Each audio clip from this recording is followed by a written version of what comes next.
Hello you all lovely buddies, मैं यहाँ पर 10th एंड 12th सारे सीबीएसई के स्टूडेंट्स को वेलकम करती हूँ और बताने वाली हूँ कि रीसेंट एंड सबसे इंपॉर्टेंट अपडेट क्या आई है सीबीएसई की तरफ से। सीबीएसई ने जस्ट अभी एक नोटिफिकेशन जारी किया है और उस नोटिफिकेशन के थ्रू आपको ये पता लगने वाला है कि अब सीबीएसई ने क्या चेंजेस किए हैं। So basically when we talk about bylaws, जो बाय लॉज को फॉलो करता है सीबीएसई, उन रूल्स में से एक रूल यहाँ पर मॉडिफाई किया है उन्होंने, उसके अंदर कुछ चेंजेस लेके आए हैं और वो रूल जो है वो आप जान लीजिए कि यहाँ इससे थ्रू आपके फ्यूचर पे क्या सिग्निफिकेंस होने वाला है। When we talk about this part, तो आप देख सकते हैं कि सीबीएसई ने कैलकुलेशन ऑफ परसेंटेज को लेकर के एक नया रूल निकाला है। इसके अंदर उन्होंने क्या चेंजेस किए हैं, उन्होंने साफ साफ क्लियरली ये बात बता दी है। वैसे तो पहले भी वो परसेंटेज नहीं देते थे, लेकिन अब परसेंटेज ही नहीं, वो डिस्टिंक्शन भी नहीं बताएंगे, वो इवन डिविजन्स भी डिक्लेयर नहीं करेंगे। यानी सीबीएसई जो आपकी मार्कशीट देता है उसके अंदर अब आपके पहले परसेंटेज नहीं आते थे, अब सीजीपीए भी नहीं आएंगे, अब आपका डिविजन्स भी पता नहीं चलेंगे, ना ही डिस्टिंक्शन कितना आया है, किस नंबर में क्या है, डी लिखता है ना, तो स्पेसिफिकेशन वहां पे वो भी नहीं लिखा आएगा अब आपके मार्कशीट में। क्लियरली एक बार मैं आपको पढ़ के बता देती हूं कि क्या बताया गया है इसके अंदर, and then I will tell you कि फिर भी आप कैसे इसे कैलकुलेट कर पाओगे। सी क्या लिखा है, CBSE is receiving request from various person to intimate the criteria for calculating the percentage of the student in the board examinations. Okay, तो सीबीएसई ने क्लियरली बता दिया है। नाउ इसके रिगार्डिंग उन्होंने ये कहा है, it is inform that sub section जिसके अंदर उन्होंने चेंजेस लाए हैं, वो कौन सा सेक्शन है, 40.13। तुम्हें नहीं करना है, तुम्हें ये समझना है यहाँ पे, no overall division distinction aggregate shall be awarded. This is the main point जहां पे आपको ये ध्यान रखना है कि अब आपकी मार्कशीट के अंदर कहीं पे भी डिवीजन शो नहीं होगा कि आपका फर्स्ट डिवीजन बना है, सेकंड डिवीजन बना है या थर्ड डिवीजन बना है, ना ही डिस्टिंक्शन आएगा। जैसे होता है ना कि 75 प्लस मार्क्स आते हैं या 85 प्लस मार्क्स आते हैं तो आपको उसमें डी मिलता है यानी डिस्टिंक्शन मिलता है, वो भी वहां पे क्लियरली नहीं शो किया जाएगा एंड एग्रीगेट भी नहीं दिया जाएगा। आपको पता ही है कि पहले परसेंटेज तो हट गए थे, है ना, तो पहले परसेंटेज हट गए, अब आपके सीजीपीए भी शो नहीं होंगे। How you are going to know then कि कैसे आपका कैलकुलेशन होगा। कैलकुलेशन का तरीका वही सेम रहेगा, आपका कैलकुलेशन का तरीका वही सेम रहेगा कि आपके कितना टोटल आया, उस टोटल को आप क्या कर दोगे, divided by the maximum into 100 करके वही तरीके से आपको अपना कैलकुलेशन निकालना है। लेकिन सीबीएसई ये नहीं करेगा। सीबीएसई ने कह दिया कि नो डिस्क्रिमिनेशन, हमारे लिए सारे स्टूडेंट्स बराबर है। एंड आपको पता होगा लास्ट ईयर से ही टॉपर्स की लिस्ट निकालना बंद कर दिया, यानी जो मेरिट होल्डर्स हैं उनकी भी कोई लिस्ट नहीं निकलती है।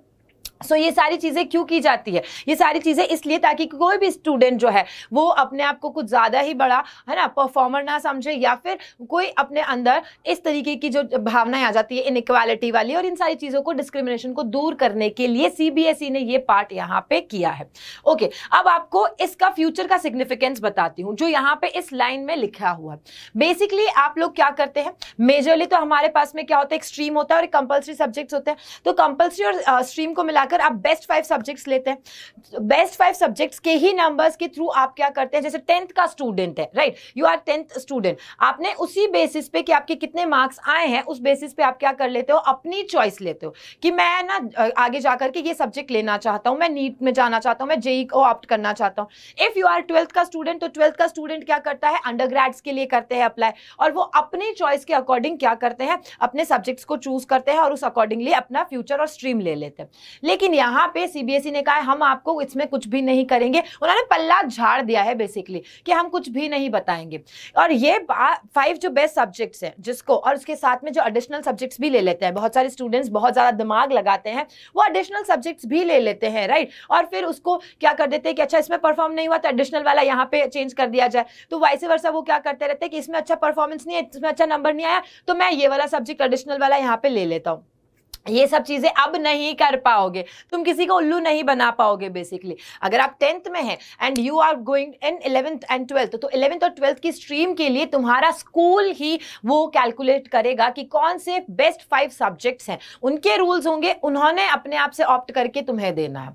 समझ रहे हो, तुम्हारी चॉइसेस नहीं है वहां पे, तुमने जो बेस्ट 5 परफॉर्मेंसेस दिया है इन द सब्जेक्ट जो आपके लिए हुए हैं उसमें से कौन करेगा, स्कूल करेगा।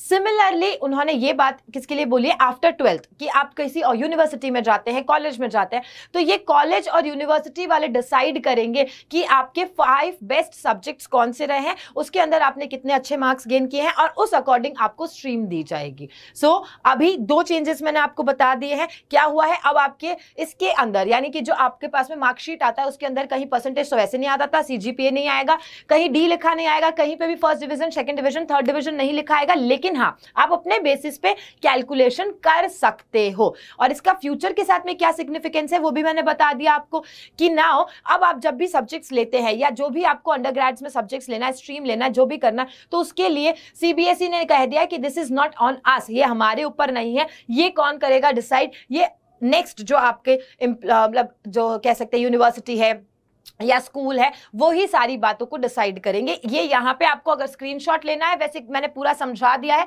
स्क्रीनशॉट लेने की तो कतई जरूरत नहीं है। ओके, तो सोलोली ये किसके अंदर है, कॉलेज और यूनिवर्सिटी के ऊपर है, आपने चूज नहीं करना है, दैट्स इट।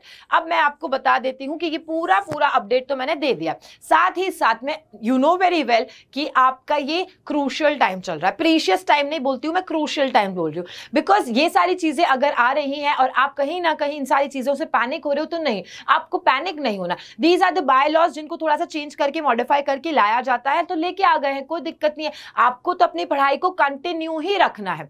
हमारा ये चैनल अभी तक अगर आपने सब्सक्राइब नहीं किया है तो फर्स्ट ऑफ ऑल सब्सक्राइब कीजिए, बिकॉज ये जो हाई टाइम है, इस बोलते हैं ना नीड ऑफ एन आवर, तो उस नीड ऑफ एन आवर में हम लोग आप गाइडेंस लेके आते हैं, स्ट्रैटेजिक वीडियोस लेते आते, वन शॉट्स इतने सारे हमारे ऑलरेडी अपलोडेड है, एंड बेसिकली हम स्ट्रैटेजिकली इस तरीके से यहां पर कुछ वीडियोस लेके आने वाले हैं जो आपके बोर्ड्स में बहुत ज्यादा हेल्पफुल होने वाले हैं।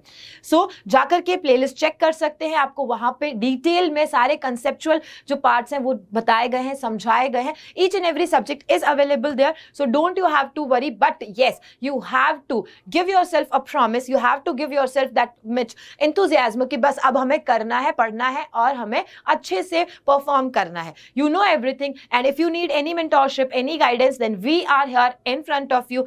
आपको कमेंट सेक्शन में कुछ भी क्वेश्चन है तो पूछ सकते हैं, इन अपकमिंग सेशंस में उसके आंसर जरूर से दे दूंगी आपको। On this note I just wish you all the very best and definitely always have a smile on your face. Bye bye.